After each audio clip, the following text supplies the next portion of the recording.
എല്ലാവർക്കും ടെക് മാറ്റേഴ്സിന്റെ പുതിയൊരു വീഡിയോയിലേക്ക് സ്വാഗതം. സോ നമ്മുടെ ഓൾ ടൈം ഫേവറേറ്റ് ആയ PC ബിൽഡിംഗ് ആണ് നമ്മൾ ഇന്നിവിടെ ചെയ്യാൻ പോകുന്നത്. തമ്മിൽ ഗെസ് ചെയ്തുകൊണ്ട് തന്നെ നമ്മൾ വീഡിയോ എഡിറ്റിംഗ് / ഗെയിമിംഗ് PC ആണ് ചെയ്യാൻ പോകുന്നത്. അതുകൂടാതെ ഇൻട്രസ്റ്റിംഗ് ഫാക്ട് എന്താണെന്ന് വെച്ചാൽ നമ്മൾ ചൂസ് ചെയ്യുന്ന ബഡ്ജറ്റ് 55K ആണ്.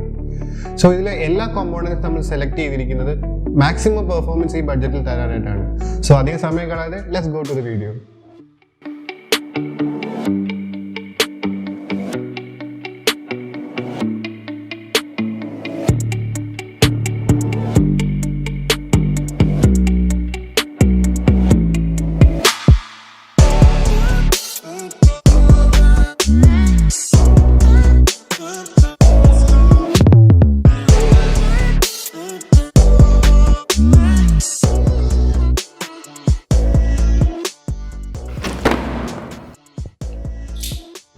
സോ നമ്മുടെ ബിൽഡിൻ്റെ കോർ പാർട്ടായ പ്രൊസസ്സർ ചൂസ് ചെയ്തപ്പോൾ നമ്മളെടുത്ത് AMDയുടെ 3rd ജനറേഷൻ സീരീസ് ആയ Ryzen 5 3600 ആണ്. സോ എല്ലാവരും ആലോചിക്കും why AMD, why not Intel? So നമ്മുടെ കോറിൻ്റെ സ്പെസിഫിക്കേഷൻ എടുത്ത് നോക്കുകയാണെങ്കിൽ ഇതൊരു 6 കോർ 12 ത്രെഡഡ് പ്രൊസസ്സറാണ്. സോ ഇതിൻ്റെ കോമ്പറ്റേറ്റർ ഏതാ? അത് i5ൻ്റെ K സീരീസ് പ്രൊസസ്സറാണ്. സോ ബെഞ്ച് മാർക്സ് എടുത്ത് നോക്കുകയാണെങ്കിൽ സിംഗിൾ കോർ പെർഫോമൻസിൽ Intelലാണ് കുറച്ച് മുന്നിട്ട് നിൽക്കുന്നത്. പക്ഷെ നമ്മൾ ചെയ്യാൻ പോകുന്ന വീഡിയോ എഡിറ്റിംഗ് പോലുള്ള ടാസ്കുകൾക്ക് വേണ്ട മൾട്ടിക്കോർ പെർഫോമൻസിൽ ഏറ്റവും കൂടുതൽ മുന്നിട്ട് നിൽക്കുന്നത് നമ്മുടെ Ryzen 5 തന്നെയാണ്. അത് മാത്രമല്ല പ്രൈസിംഗ് നോക്കുകയാണെങ്കിൽ Ryzen 5 തന്നെയാണ് വിലക്കുറവുള്ളത്. നമ്മൾ റൺ ചെയ്യാൻ പോകുന്ന വീഡിയോ എഡിറ്റിംഗ് സോഫ്റ്റ്വെയർസ് ആയ premier pro, after effects, blender എല്ലാം മൾട്ടിക്കോർ ഇൻറ്റൻസീവ് ടാസ്കുകളാണ്. സോ നമ്മൾ ഈ ബഡ്ജറ്റിൽ ഏറ്റവും ആപ്റ്റ് ആയിട്ടുള്ളതാണ് നമ്മുടെ Ryzen 5. സോ എല്ലാവർക്കും ഇപ്പം വൈ AMDയിൽ നിന്ന് മാറി വൈ Intel കാണുമല്ലോ, കുഴപ്പമില്ല.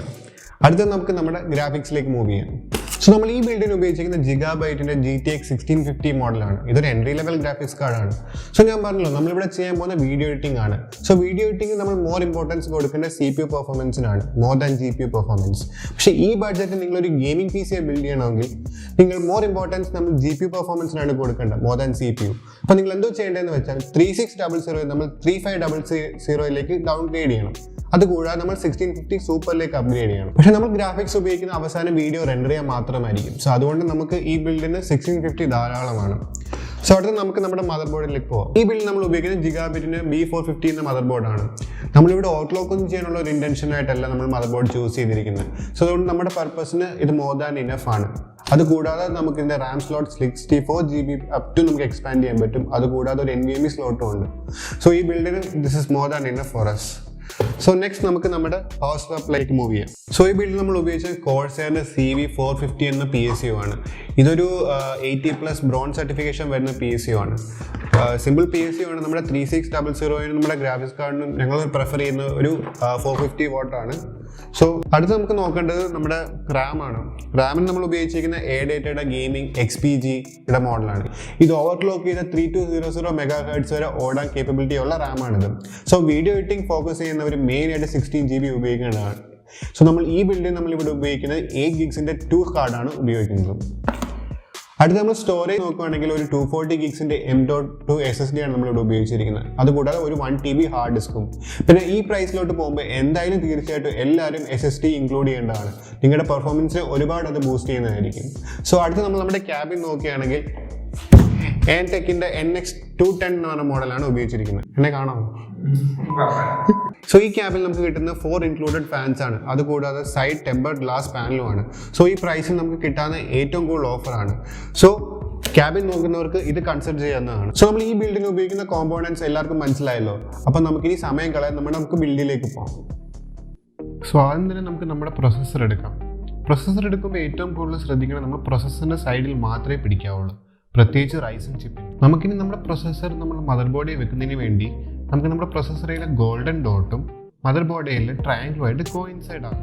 നമുക്കിനി നമ്മുടെ പ്രൊസസ്സർ വെക്കുന്നതിന് വേണ്ടി മദർ ബോർഡിലെ ലിവർ നമുക്ക് പയ്യെ പൊക്കാം. എന്നിട്ട് പ്രൊസസ്സർ നമുക്ക് ജെന്റ്ലി പ്ലേസ് ചെയ്യാം. പ്രഷർ ഒന്നും എക്സേർട്ട് ചെയ്യേണ്ട ആവശ്യമില്ല.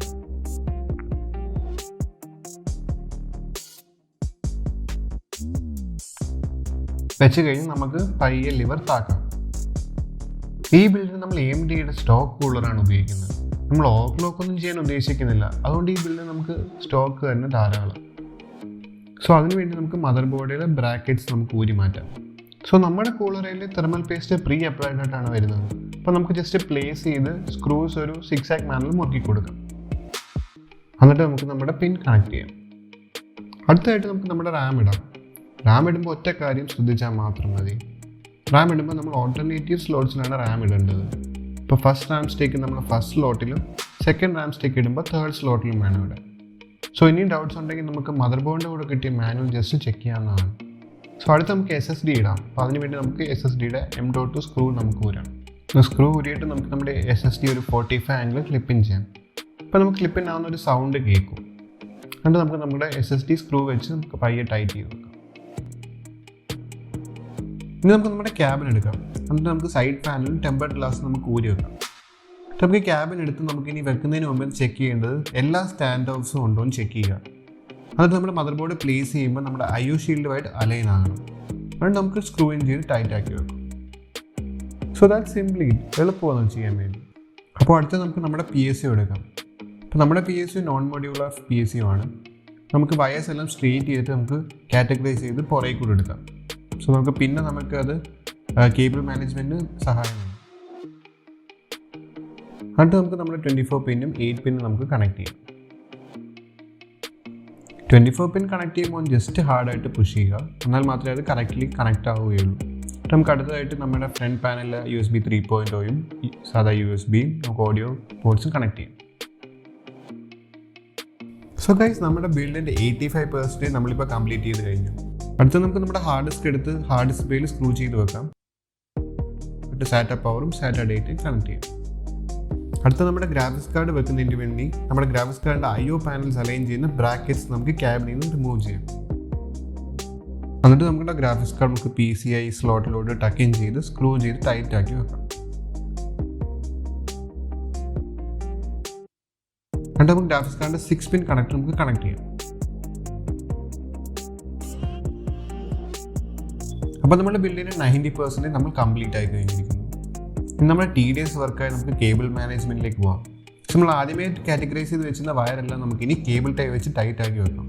എന്നിട്ട് നമുക്ക് അവസാനം നമുക്ക് കേബിൾ ടൈയുടെ എൻഡിങ്സ് എല്ലാം കട്ട് ചെയ്ത് കളയാം. സോ എനിക്കിട്ട് നമ്മുടെ ബ്യൂട്ടിഫുൾ വ്യൂ നമുക്ക് ഇനി കുറച്ച് നേരം ആസ്വദിക്കാം.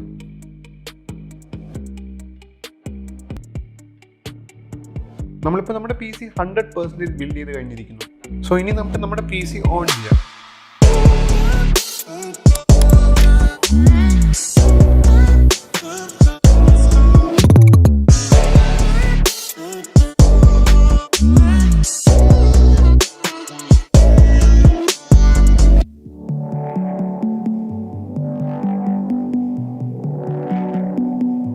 സോ ഈ PC ബിൽഡ് എല്ലാവർക്കും ഇഷ്ടമായെന്ന് കരുതുന്നു. നിങ്ങൾ ആദ്യമായിട്ടാണ് ഞങ്ങൾ ചാനൽ സന്ദർശിക്കുന്നതെങ്കിൽ ഉറപ്പായിട്ട് സബ്സ്ക്രൈബ് ചെയ്യുക. എന്തെങ്കിലും ഡൗട്ട്സ് ഒക്കെ ഉണ്ടെങ്കിൽ കമൻറ്റ് ബോക്സിൽ രേഖപ്പെടുത്താവുന്നതാണ്. സോ അടുത്ത വീഡിയോയ്ക്കും വരെ ബൈ.